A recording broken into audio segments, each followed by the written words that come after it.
লাগবে না কোনো মাল্টিভিটামিন, থাকবেন সারাদিন প্রচুর এনার্জেটিক যদি আপনি প্রতিদিন আপনার ডায়েটে এই স্মুদিটি রাখেন। আর বুস্ট হবে ইমিউনিটি, সাথে সাথে হবে ওয়েট লস।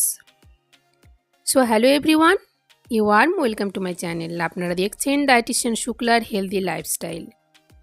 এই স্মুদিটি প্রোটিন, ফাইবার, আয়রনে ভরপুর আর বানানোও কিন্তু খুবই সহজ। এটা বানানোর জন্য আমি এখানে আলমন্ড, কাজু বাদাম আর খেজুরকে ভিজিয়ে নিয়েছি। 4টে খেজুর, 5 থেকে 6টি আলমন্ড আর কাজু বাদাম নিয়েছি। এটা 5 থেকে 6 ঘন্টার মতো আপনাকে ভিজিয়ে রাখতে হবে। তারপর খেজুরের বীজগুলোকে ছাড়িয়ে নিতে হবে। এটি আপনাকে সকালে প্রতিদিন ব্রেকফাস্টে নিতে হবে, বা আপনি যদি ওয়েট লস করতে না চান তাহলে মিড ব্রেকফাস্টেও নিতে পারেন। এরপর নিয়ে নেব একটা ব্লেন্ডার, সেখানে এই সমস্ত জিনিসগুলো দিয়ে দিতে হবে। এই প্রচণ্ড গরমে চিল্ড আপনি এই স্মুদিটি কিন্তু আপনার ডায়েটে রাখতে পারেন, দারুণভাবে এনজয় করতে পারেন। আর খেতে যে কী ভালো কি বলবো। আর এখানে দিয়ে দিলাম মিডিয়াম সাইজের একটা কলা, আর নিয়েছি 100 ml মতো লো ফ্যাট মিল্ক।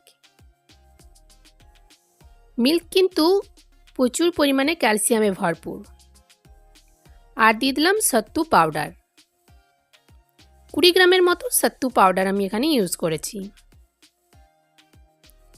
আর এখানে নিয়ে নিয়েছি আমি পামকিন সিড, প্রায় 15 গ্রামের মতো, মানে 1 টেবিল স্পুন। সেগুলোকেও ভালো করে ধুয়ে আপনাকে দিয়ে দিতে হবে। এরপর পরিমাণ মতো জল দিয়ে এটাকে ভালো করে ব্লেন্ড করে নিতে হবে। দুধ আর সত্তু পাউডারের যুগলবন্দি আমাদের প্রোটিনটাকে কিন্তু কমপ্লিট করে। তো ব্লেন্ড করার পর আমাদের সেই ডেলিশিয়াস টেস্টি স্মুদি কিন্তু রেডি হয়ে গিয়েছে।